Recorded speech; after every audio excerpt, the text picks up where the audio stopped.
Hi, Jeremy and Ariel. Thank you so much for joining me for this extended conversation regarding your symposium collaboration on Ariel's painting, Tatlin. And I'd love to start just by asking Ariel why you were inspired to submit this piece to the symposium and any details you'd like to share with us about the background The background of the painting or this symposium in general? of Well, the the painting. painting. Yeah, yeah. Well, the painting is the inspiration of this painting is a little bit different of others paintings because it's an historic character that have existed. So I'm not used to paint this kind of about this kind of personalities. But as I explained in my explanation, this was a, an artist that shocked me a lot when I was studying in the Academy of Fine Arts. And I study a lot about him, about the period, other artists that there are a lot because it's a movement. So at one point, I don't know why, this incredible project of this art tower came to my mind in a wild way.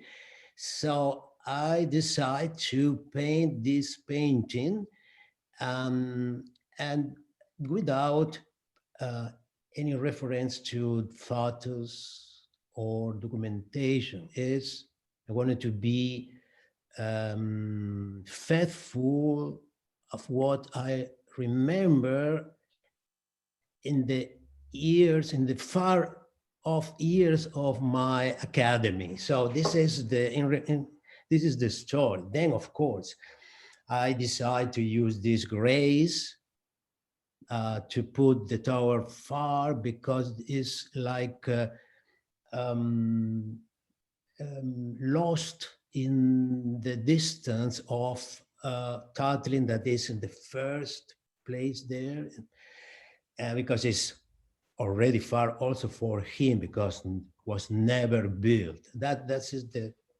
more or less the story of this painting. Yeah, thank you so much for sharing that. And so, Jeremy, when I passed off a few different artworks for you to peruse in the beginning of this process, what drew you to Tatlin?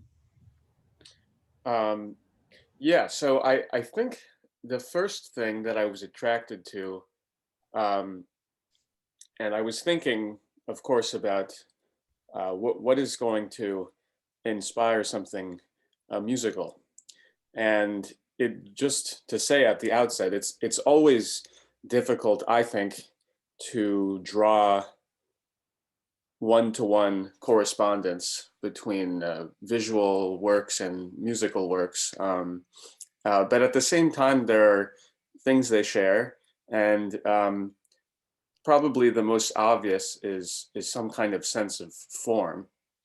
Um, and in this piece, Tatlin, I was drawn to.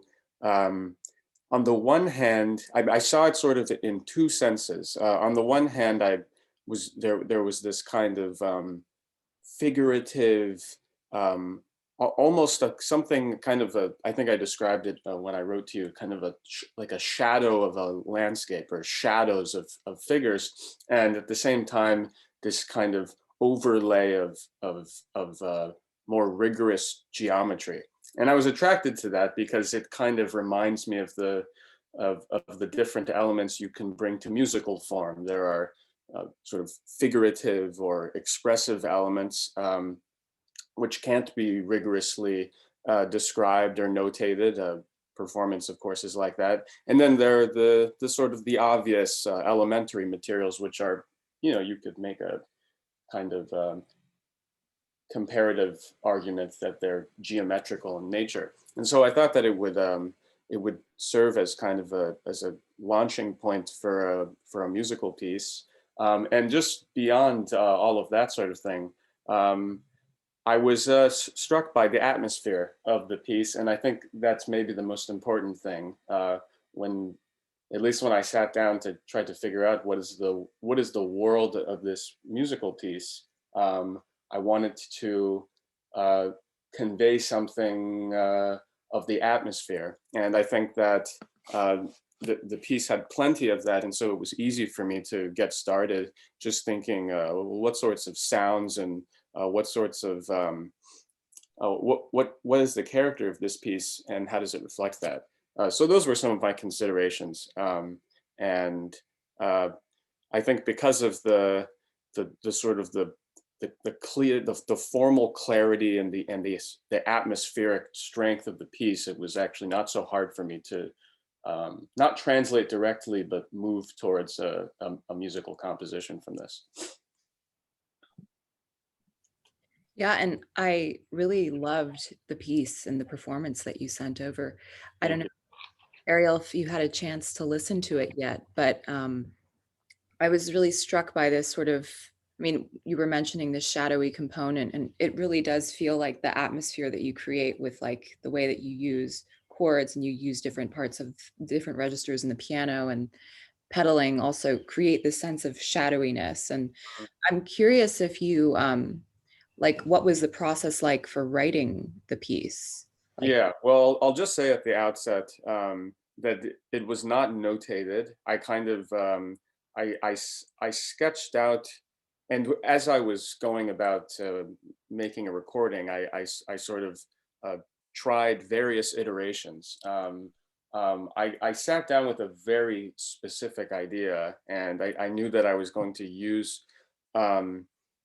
specific elements. So this kinds of revolving chords and the resonances between the different registers, and there was a very clear harmonic character for me, because I think if there's any correspondence you can make between visual and musical works, harmony and color seem to share something in common.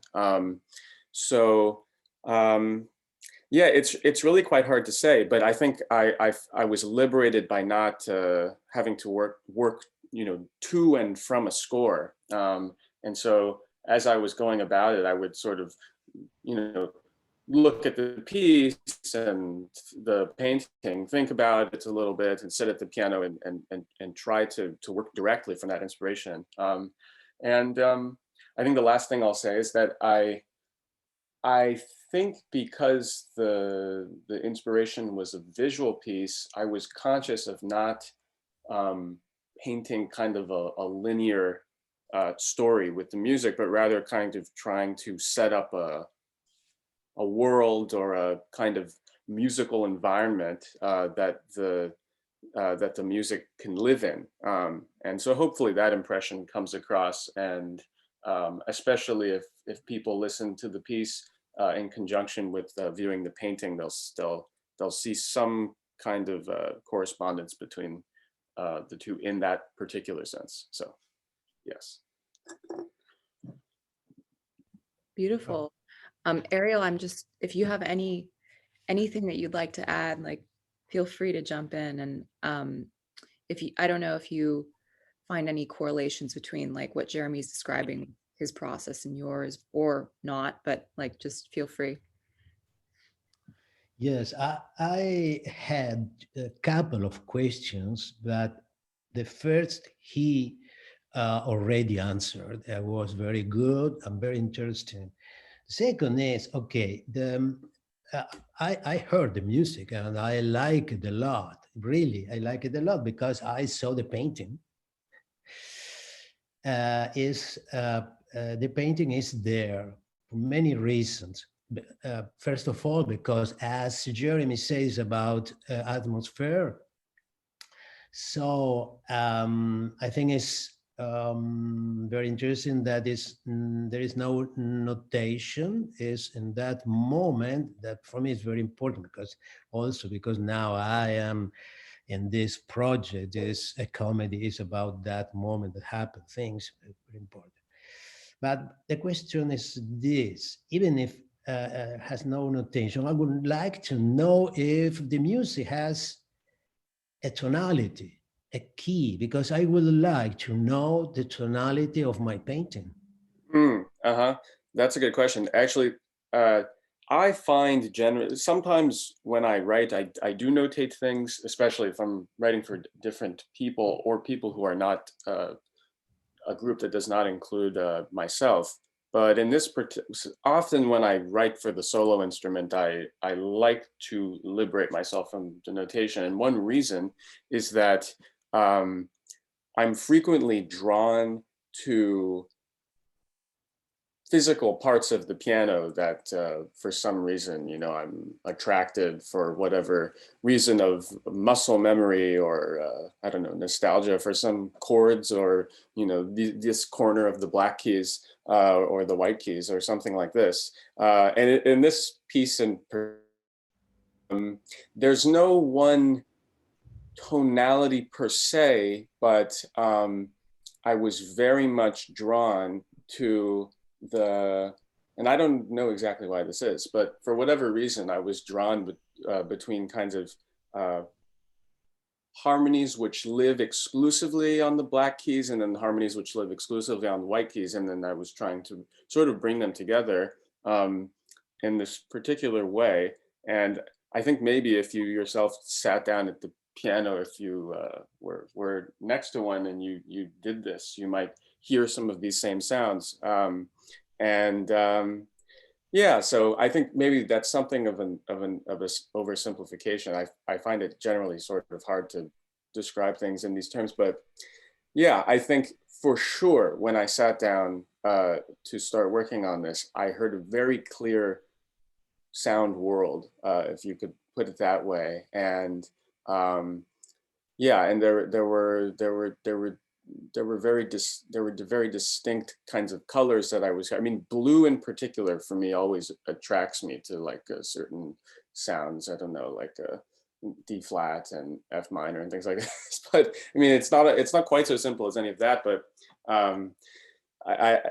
as for like a one-to-one, I don't quite see it that way. But for sure, I think the colors in the painting and the kind of ephemeral quality drew me to specific chords and areas of the piano that I'm drawn to when I'm thinking of that kind of energy or spirit or atmosphere or so forth. So I hope that goes, you know, a fraction towards answering the question, but it's the best I can.